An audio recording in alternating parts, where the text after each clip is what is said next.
జై తెలంగాణ. తెలంగాణ స్వరాష్ట్ర అస్తిత్వం కోసం దశాబ్దాల ఉద్యమంలో ఎందరో అమరులయ్యారు. మరెందరో పోరాట యోధులుగా మన కళ్ళ ముందు నిలిచారు. వారి త్యాగాలకు, తెగువకు రాష్ట్ర ఆవిర్భావ దినోత్సవ సందర్భంగా శిరస్సు వంచి నమస్కారం తెలియజేస్తున్నాను. కోటి రతనాల వీణ నా తెలంగాణ రాష్ట్ర ప్రజలకు ఆవిర్భావ దినోత్సవ శుభాకాంక్షలు. ప్రతి ఏటా త్యాగాల చరిత్రను స్మరిస్తూ రేపటి భవిష్యత్తుకు దిశానిర్దేశం చేసుకునే ఒక భావోద్వేగ సందర్భం జూన్ 2 మనం కలలు గన్న స్వరాష్ట్ర స్వప్నాన్ని నిజం చేసిన ఆనాటి ప్రధానమంత్రి స్వర్గీయ శ్రీ మన్మోహన్ సింగ్ గారు, నాటి యూపీఏ చైర్పర్సన్ శ్రీమతి సోనియా గాంధీలకు 4 కోట్ల తెలంగాణ ప్రజల తరఫున ప్రత్యేక ధన్యవాదాలు, కృతజ్ఞతలు తెలియజేస్తున్నాను. మిత్రులారా,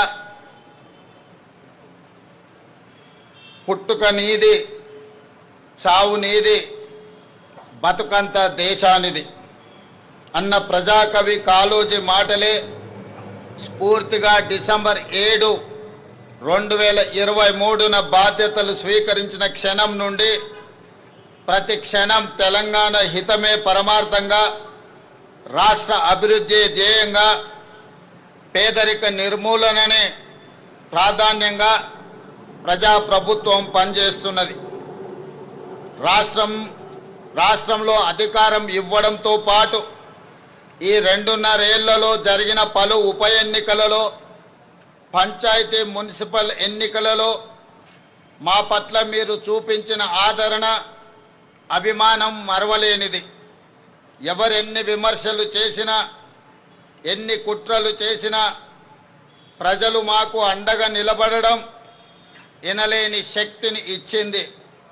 ప్రజా సంక్షేమం పట్ల, రాష్ట్ర అభివృద్ధి పట్ల మా బాధ్యతను మరింత పెంచింది. రైతులు, యువత, ఆడబిడ్డల ఆకాంక్షలు, ఎస్సీ, ఎస్టీ, బీసీ, మైనారిటీ, అగ్రవర్ణ పేద వర్గాల సామాజిక న్యాయం, సమగ్ర అభివృద్ధి సాధన కోసం పలు విధాన నిర్ణయాలు తీసుకుంటూ, కార్యాచరణ చేసుకుంటూ 2.5 ఏళ్లుగా నిరంతరం శ్రమిస్తున్నాం. అభివృద్ధితో పాటు సంక్షేమానికి సమపాలలో ప్రాధాన్యత ఇస్తూ పాలన సాగిస్తున్నాం.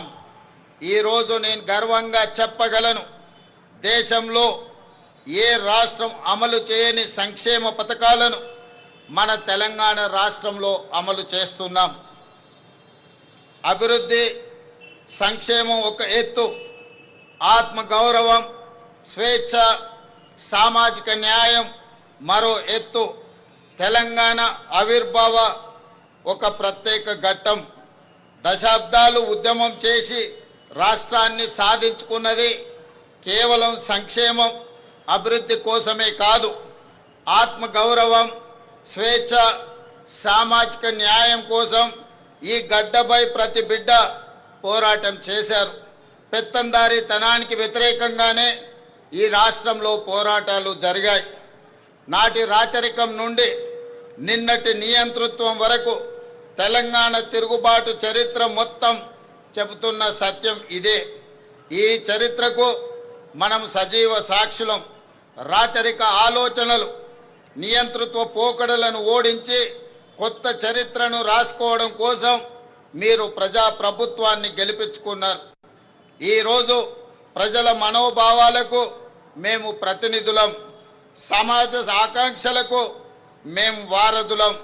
అందుకే మీరిచ్చిన ఈ అవకాశాన్ని మేము అధికారం అని సంబోధించడం లేదు, మమ్మల్ని మేము పాలకులుగా అనుకోవడం లేదు. మీకు సేవకులుగా బాధ్యత నిర్వహిస్తున్నాం.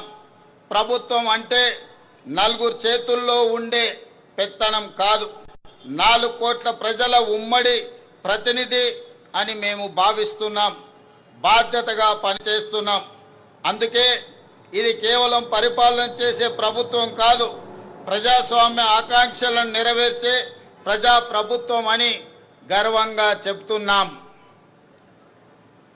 మిత్రులారా, డిసెంబర్ 7, 2023న ప్రారంభమైన మన ప్రభుత్వం ప్రజలకు స్వేచ్ఛ, సామాజిక న్యాయం, సమాన అవకాశాలు కల్పించడానికి ప్రాధాన్యతను ఇస్తూ వచ్చింది. రకరకాల అడ్డంకులు అధిగమిస్తూ 30 నెలల్లోనే ప్రజల ఆశలు, ఆశయాలను నెరవేర్చడంలో విజయవంతంగా ముందుకు సాగుతున్నాం. సాగు భూమి, వ్యవసాయం, రైతు ఈ 3 తెలంగాణ ఊపిరి. వ్యవసాయ ఆధారిత పరిశ్రమలు, అనుబంధ రంగాల విషయంలో తెలంగాణ నెంబర్ 1గా ఉండాలన్న లక్ష్యంతో రైతుల జీవితాల్లో గణనీయ మార్పు తేవాలన్న సంకల్పంతో తెలంగాణ రైజింగ్ 2047 విధాన పత్రంలో ప్రాధాన్యత అంశంగా తీసుకున్నాం. ఈ విజన్ డాక్యుమెంట్ కేవలం కాగితాలపై ఉండే అక్షరాలు కాదు, ఆదిలాబాద్ నుండి అలంపూర్ వరకు, ఖమ్మం నుండి కొడంగల్ వరకు హరిత తెలంగాణను ఆవిష్కరించే ఆలోచన. ఈ లక్ష్య సాధనలో తెలంగాణలోని ప్రతి రైతు కూలీలే సారథులు.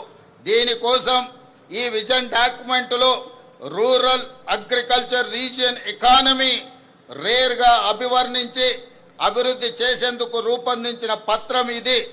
రైతులు కేవలం పంటలు పండించడమే కాదు, వ్యవసాయ ఆధారిత పారిశ్రామికవేత్తలుగా తీర్చిదిద్దే దిశగా ఈ ప్రణాళిక ఉంటుంది.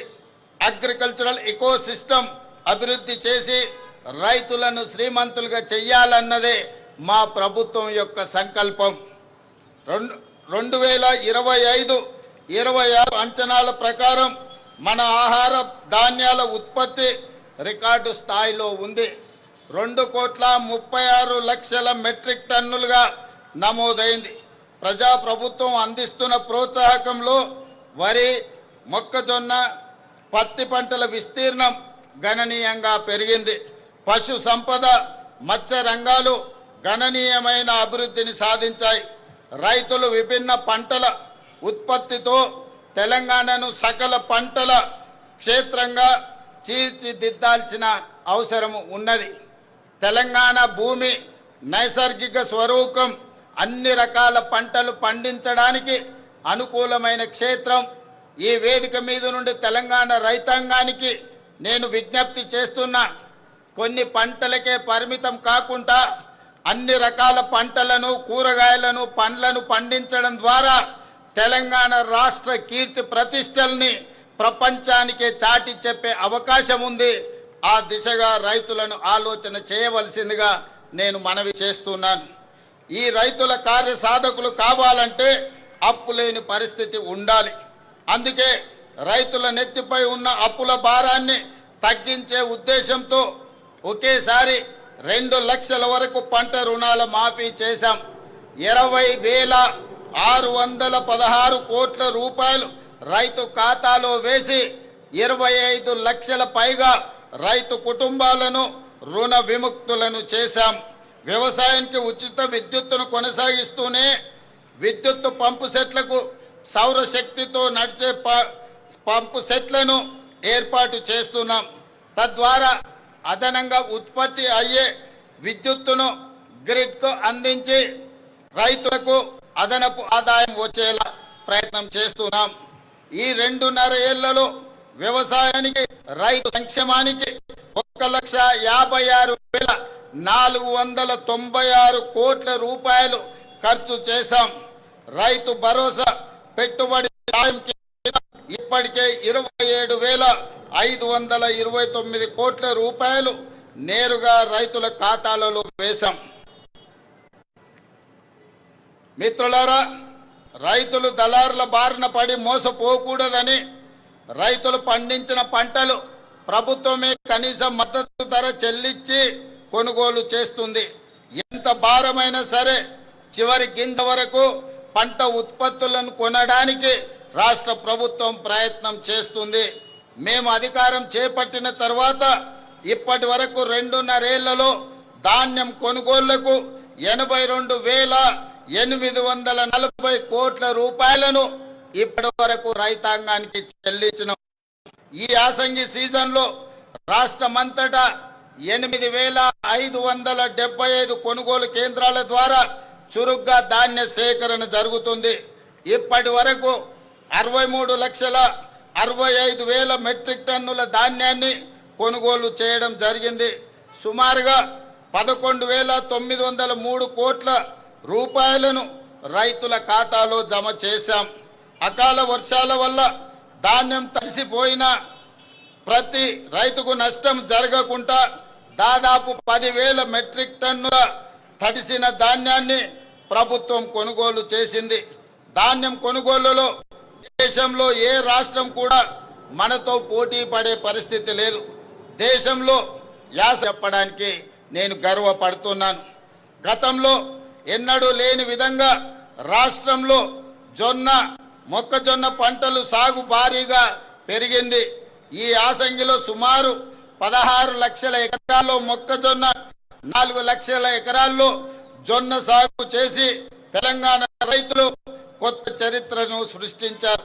మొక్కజొన్న కొనుగోళ్లకు సుమారు 4,275 కోట్లు, జొన్న కొనుగోళ్లకు ఇప్పటి వరకు 1,154 కోట్లు రాష్ట్ర ప్రభుత్వము ఈ భారాన్ని మోసింది.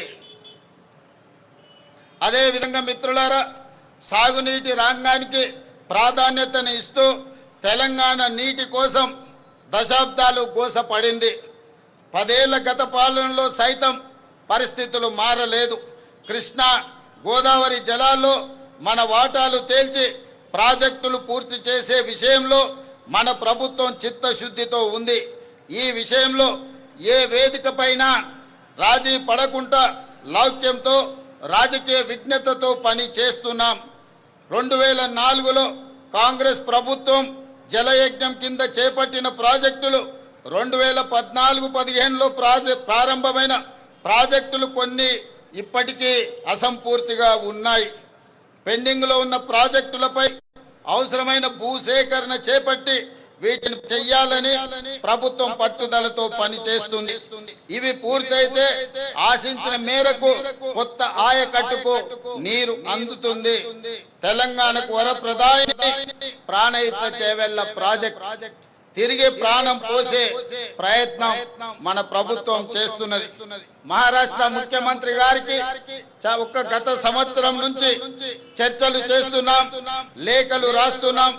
వారితో చర్చించి తుమ్మిడిహెట్టి బ్యారేజీ దగ్గర బ్యారేజీ నిర్మించే కార్యాచరణ చేపడుతున్నాం. గత ప్రభుత్వం 1,00,000 కోట్లతో నిర్మించిన కాళేశ్వరం ప్రాజెక్టు 3 ఏళ్లకే 60,000 కోట్ల రూపాయలు సున్నా వడ్డీ రుణాలను పంపిణీ చేశాం.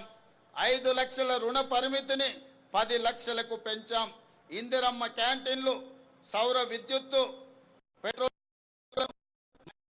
యజమానులుగా రాష్ట్ర ప్రభుత్వం అవకాశం ఇచ్చింది. 1000 బస్సులకు వాళ్ళు ఓనర్. ఇందిరా మహిళా శక్తి సూపర్ బజార్లు, లాజిస్టిక్ హబులు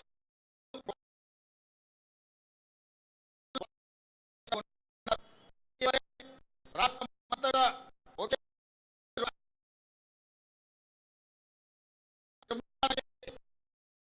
శంకుస్థాపన చేపట్టడం జరిగింది. అమ్మ ఆదర్శ పాఠశాల కమిటీల ద్వారా పాఠశాలలో మౌలిక సదుపాయాలు, యూనిఫామ్, కుట్టు కూలీ అప్పగించాం. శిల్పారామంలో మహిళా సంఘాల ఉత్పత్తులు అమ్మడానికి స్టాల్ ఏర్పాటు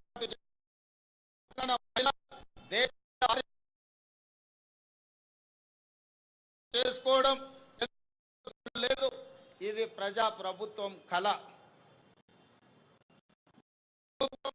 బాధ్యతలు స్వీకరించిన 48 గంటల్లోనే ఇచ్చిన హామీలను అమలుకు శ్రీకారం చుట్టాం. ఆడబిడ్డల ఆశీస్సులతో ఏర్పాటైన ప్రజా ప్రభుత్వం తొలి పథకాన్ని ఆడబిడ్డల సంక్షేమం నుంచి మొదలుపెట్టింది. ఆర్టీసీ బస్సులో మహిళలకు ఉచిత ప్రయాణ సదుపాయం అందిస్తున్న మహాలక్ష్మి పథకం విజయ పథంలో కొనసాగుతుంది. ఈ పథకం ద్వారా రాష్ట్రంలో ఆడబిడ్డలు దాదాపుగా 10,000 కోట్ల రూపాయలు ఆదా చేసుకోగలిగారు. ఇది నాకెంతో సంతోషాన్ని, ఆనందాన్ని, సంతృప్తినిచ్చే సందర్భం అని తెలియజేయడానికి నేను ఆనందపడుతున్నాను.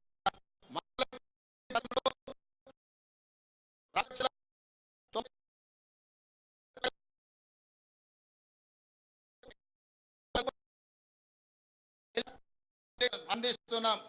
గృహజ్యోతి కింద 53,09,000 పేద గృహాలకు 200 యూనిట్లను ఉచిత విద్యుత్తును మనం అందిస్తున్నాం. అదేవిధంగా మిత్రులారా, తెలంగాణ అంటేనే పోరాటం.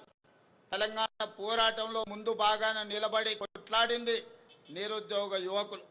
అందుకే నిరుద్యోగ సమస్యను శాశ్వతంగా పరిష్కరించాలన్న ఆలోచనతో యువతకు ఇచ్చిన మాట ప్రకారం ఉద్యోగాల విజయవంతంగా చేపట్టాం. లీగల్ సమస్యలు, లిటిగేషన్లకు ఆస్కారం లేకుండా కొలువులను భర్తీ చేశాం. ఉద్యోగ నియామక ప్రక్రియలో పారదర్శకతను పునరుద్ధరించాం. తెలంగాణ పబ్లిక్ సర్వీస్ కమిషన్తో పాటు ఇతర నియామక బోర్డులను పూర్తిగా సంస్కరించుకున్నాం. గ్రూప్ 1, గ్రూప్ 2, గ్రూప్ 3, గ్రూప్ 4తో పాటు మెగా డిఎస్సి, వైద్య ఆరోగ్య శాఖలో వరుసగా నియామకాలను చేపట్టాం. రికార్డు సమయంలో 67,763 పోస్టులను భర్తీ చేసి యావత్ దేశానికే తెలంగాణ రాష్ట్రం ఆదర్శంగా నిలిచింది.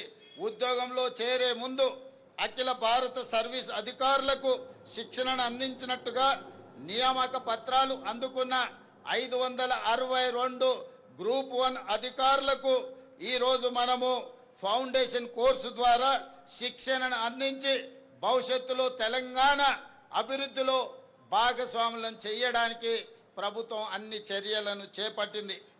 ఈ నెలలోనే టీజీపీఎస్సీ ద్వారా ఇంజనీరింగ్, పొల్యూషన్ కంట్రోల్ బోర్డ్, అటవీ శాఖ, టౌన్ అండ్ కంట్రీ ప్లానింగ్ మరియు విద్యాశాఖలో ఉద్యోగాల భర్తీకి నోటిఫికేషన్లు ఇవ్వడం జరుగుతుంది. నోటిఫికేషన్ల జారీ ప్రక్రియ నిరంతరం జరుగుతుంది. అదేవిధంగా మిత్రులారా, ఈ రాష్ట్ర ప్రభుత్వం విద్యకు అత్యంత ప్రాధాన్యతనివ్వాలని నిర్ణయం తీసుకున్నది. విద్య ఒక్కటే పేదరికాన్ని రూపుమాపగలదని నేను సంపూర్ణంగా విశ్వసిస్తున్నాను. పేదరికం రూపుమాపాలంటే సమాజంలో కుల మతాల అంతరాలు తగ్గడానికి ఆస్కారం ఉంటుంది. ఇంతటి ప్రాధాన్యత విద్యకు ఉంది. అందుకే ఇప్పటి వరకు ఏ ముఖ్యమంత్రి చేయని విధంగా విద్యాశాఖను నా దగ్గర పెట్టుకొని తెలంగాణ ప్రభుత్వ విద్యలో విప్లవాత్మక సంస్కరణలకు శ్రీకారము చుట్టాము. కేంద్ర ప్రభుత్వం 2 రోజుల పర్ఫార్మెన్స్ గ్రేడింగ్ ఇండెక్స్ లో తెలంగాణకు చాలా మంచి స్థానం లభించింది. ఇది మా కృషి ఫలితం. తెలంగాణ పబ్లిక్ స్కూల్ ఏర్పాటు నుండి యంగ్ ఇండియా స్కూల్ వరకు ప్రతి ప్రయత్నంలో బలోపేతం, విద్యార్థులకు నైపుణ్యం, పాఠశాలల్లో అత్యున్నత మౌలిక సదుపాయాల కల్పననే లక్ష్యంగా ఈరోజు పని చేస్తున్నాం. రాష్ట్రంలో 65 ఐటీఐలు, పాలిటెక్నిక్ కళాశాలను అడ్వాన్స్డ్ టెక్నాలజీ సెంటర్లుగా పునరుద్ధరించాం. యంగ్ ఇండియా స్కిల్ యూనివర్సిటీని ఏర్పాటు చేశాం. ఈ యూనివర్సిటీలో ఇప్పటి వరకు 1190 మంది విద్యార్థులు కోర్సులు పూర్తి చేశారు. వీరిలో 838 మంది విద్యార్థులు ఉద్యోగాలు సాధించడం ఆనందంగా ఉంది. Microsoft, Flipkart, tech Mahindra, Reddy's, AIG hospitals, Apollo hospitals వంటి ప్రముఖ సంస్థల్లో వీరికి ఉద్యోగ అవకాశాలు వచ్చాయని తెలియజెప్పడానికి నేను ఆనందపడుతున్నాను. మిత్రులారా, ఇప్పటికే రాష్ట్రంలోని 1362 ప్రాథమిక పాఠశాలల్లో ప్రీ ప్రైమరీ తరగతులు అందుబాటులోకి తీసుకొచ్చాం. ఈ ఏడాది కొత్తగా 2769 స్కూళ్లలో ప్రీ ప్రైమరీ తరగతులను ఏర్పాటు చేస్తున్నాం. దీంతో ప్రభుత్వ పాఠశాలల్లో ఎన్రోల్మెంట్ శాతం పెరుగుతుంది. ఈ ఏడాది రాష్ట్రంలోని అన్ని ప్రభుత్వ స్కూళ్లలో కాలేజీలలో విద్యార్థులకు బ్రేక్ఫాస్ట్ స్కీమ్ పథకాన్ని అమలు చేస్తున్నాం. ప్రస్తుతం పాఠశాలల్లో ఉన్న మధ్యాహ్న భోజన పథకాన్ని జూనియర్ కాలేజీలకు విస్తరిస్తున్నాం. అన్ని ప్రభుత్వ సంక్షేమ హాస్టళ్లు, రెసిడెన్షియల్ పాఠశాలలు, కళాశాల విద్యార్థులకు డైట్ ఛార్జీలు 40%, కాస్మెటిక్ ఛార్జీలను 212% పెంచడం జరిగింది. అమ్మ ఆదర్శ పాఠశాల కమిటీల ఆధ్వర్యంలో పాఠశాలల్లో 706 కోట్ల విలువైన మౌలిక సదుపాయాల పనులను చేపట్టాం. మంచిరేవుల గ్రామంలో యంగ్ ఇండియా రెసిడెన్షియల్ స్కూల్ని మనము ప్రారంభించాం. Police young India integrated residential స్కూల్ని మనం ప్రారంభించుకోవడం జరిగింది. మిత్రులారా, పేదల కళ సొంత ఇల్లు. ఆ సొంత ఇల్లు కళ నెరవేరితే పేదల కళ్ళల్లో ఉండే ఆనందాన్ని మనం ఆస్వాదించవలసిందే, కానీ మాటల్లో చెప్పలేం. అందుకే నేను గ్రామీణ ప్రాంతం నుంచి వచ్చాను, పేదల మధ్య పెరిగాను, వారి జీవన స్థితిగతులు నేను చూశాను బాల్యం నుండి. సొంతిల్లు అన్నది వారి జీవిత కాలపు కళ, అది వారి ఆత్మ గౌరవం.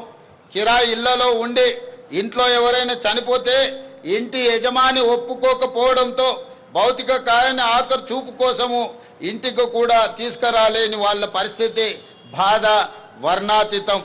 ఆ దుస్థితి నుంచి వాళ్ళని బయటకు తేవాలన్న సంకల్పంతో ఇందిరమ్మ ఇళ్లకు శ్రీకారం చుట్టాం. ఇది నా ఇల్లు అని పేదవాడు ధైర్యంగా ఆత్మగౌరవంగా బతికే పరిస్థితి రాష్ట్రంలో తీసుకువస్తున్నాం. అందుకే మొదటి విడత 22,500 కోట్ల రూపాయలు కేటాయించి 4,50,000 ఇందిరమ్మ ఇళ్లను మంజూరు చేశాం. గత ఫిబ్రవరిలో ఈ పథకాన్ని ప్రారంభించుకున్నాం. కేవలం 13 నెలల కాలంలోనే రాష్ట్రంలో 1,20,000 ఇండ్లను పూర్తి చేసుకొని నిన్ననే ఆదిలాబాద్ జిల్లా నుంచి రాష్ట్రం నలుమూలల ప్రారంభోత్సవం చేసుకున్నాం. మరొక 1,00,000 ఇండ్లు సెప్టెంబర్ నెల లోపల పూర్తి చేసుకొని సెప్టెంబర్ వరకు 2,20,000 ఇండ్లను పేదలకు అంకితం చేయడం ద్వారా పేదలను ఇంటి యజమానులుగా చేసి ఆత్మగౌరవంతో బ్రతికే విధంగా ఈనాడు రాష్ట్ర ప్రభుత్వం ప్రయత్నం చేస్తుంది. అదేవిధంగా కొత్తగా ఇంకొక 2.5 లక్షల ఇల్లు రాని పేదలకు కేటాయించాలని ప్రభుత్వం నిర్ణయం తీసుకున్నదని తెలియజేయడానికి నేను సంతోషపడుతున్నాను. అదేవిధంగా మిత్రులారా, ఈ ఆర్థిక సంవత్సరానికి క్యూర్ పరిధిలో 1,00,000 ఇండ్లు, రాష్ట్రంలో ఇతర ప్రాంతాల్లో 2.5 లక్షల ఇండ్లు, మొత్తం 3.5 లక్షల ఇండ్లు మంజూరు చేశాం. ఆనాడు కాంగ్రెస్ ప్రభుత్వం స్వర్గీయ వైఎస్ రాజశేఖర రెడ్డి గారు ముఖ్యమంత్రిగా ఉన్నప్పుడు ఉమ్మడి రాష్ట్రంలో అమలు చేసిన ఇందిరమ్మ ఇండ్ల పథకంలో మంజూరై ఇప్పటికే అసంపూర్తిగా ఉన్న ఇండ్లను కూడా 2వ విడతలో పూర్తి చేయాలని నిర్ణయించాం. రాష్ట్ర అవతరణ దినోత్సవం కానుకగా నిన్న ఆసిఫాబాద్ జిల్లా కెరమేరి మండలం కొటారి గ్రామంలో మలి విడత ఇందిరమ్మ ఇళ్ల పథకానికి పునాది రాయి వేయడం జరిగింది. అదేవిధంగా మిత్రులారా, పేదవాడికి సొంత ఇల్లు ఆత్మగౌరవం అయితే రేషన్ కార్డు, ఆహార భద్రత, ఏళ్ళకేళ్ళకి ఎదురు చూస్తున్న కుటుంబాల ఆకాంక్షలను మా ప్రభుత్వం నెరవేర్చింది. రాష్ట్ర వ్యాప్తంగా 15,12,000 కొత్త రేషన్ కార్డులను జారీ చేశాం. ప్రస్తుతం రేషన్ కార్డులో 19,44,000 కొత్త సభ్యులను చేర్చడం జరిగింది. తద్వారా రాష్ట్రంలో 3,38,000 మంది ఈరోజు సన్న బియ్యం భోజనం చేయగలిగే పరిస్థితులు కల్పించాం. అదేవిధంగా మిత్రులారా, ఈ ఆధునిక యుగంలో కొన్ని సామాజిక రుగ్మతలు సమాజాన్ని వేధిస్తుండడం నాకు ఆవేదన కలిగిస్తుంది. ముఖ్యంగా వృద్ధుల సంరక్షణ విషయంలో కొన్ని సంఘటనలు ప్రభుత్వాన్ని కదిలించాయి. పిల్లలు కన్న తల్లిదండ్రుల సంరక్షణ బాధ్యతలు స్వీకరించకుండా వారిని వృద్ధాశ్రయంలో చేర్పించడం, చేతులు దులుపుకుంటున్న తీరు తీవ్రమైన ఆవేదనను కలిగిస్తుంది.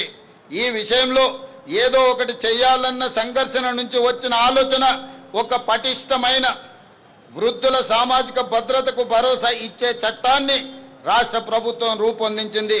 తల్లిదండ్రుల పోషణ, జవాబుదారీతనం, పర్యవేక్షణకు చట్టం తెచ్చి ప్రభుత్వ ఉద్యోగులతో పాటు ప్రజాప్రతినిధులను ఇందులో చేర్చాం.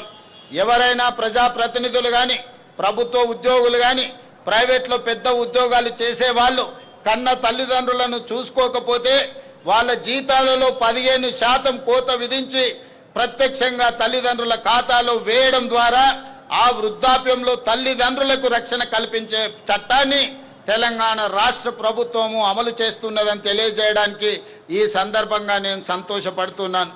మిత్రులారా, అదేవిధంగా గిగ్ వర్కర్ల చట్టం, ఈ చట్టం కూడా మన రాష్ట్రంలో సుమారు 4 లక్షల మంది గిగ్ వర్కర్లు పనిచేస్తున్నారు. ఎండనక వాననక పగలనక రాత్రనక 24 గంటలు నిరంతరం సేవలు అందిస్తున్నారు. వారి ఉద్యోగాలకు జీవితాలకు ఇన్నాళ్ళు భద్రత లేదు. వారి ఉద్యోగ భద్రత కోసం ఈనాడు ఒక చట్టం చేశాం. అందులో రాహుల్ గాంధీ గారి చొరవకు నేను అభినందనలు తెలుపుతున్నాను. గిగ్ వర్కర్ల సంక్షేమం కోసం మన ప్రభుత్వం చేసిన చట్టం ఇప్పుడు ఇతర రాష్ట్రాలకు ఆదర్శంగా నిలిచింది. 12 సంవత్సరాలు పెండింగ్లో ఉన్న 73 రకాల ఉపాధి రంగాలకు కార్మికుల కనీస వేతనాలు నోటిఫై చేశాం. దీని ద్వారా స్కిల్ వర్కర్లకు 25.9% మరియు అన్స్కిల్డ్ వర్కర్లకు 34.95% వేతనాలను పెరిగాయని కార్మిక సోదరులకు తెలియజేయడానికి నేను సంతోషపడుతున్నాను.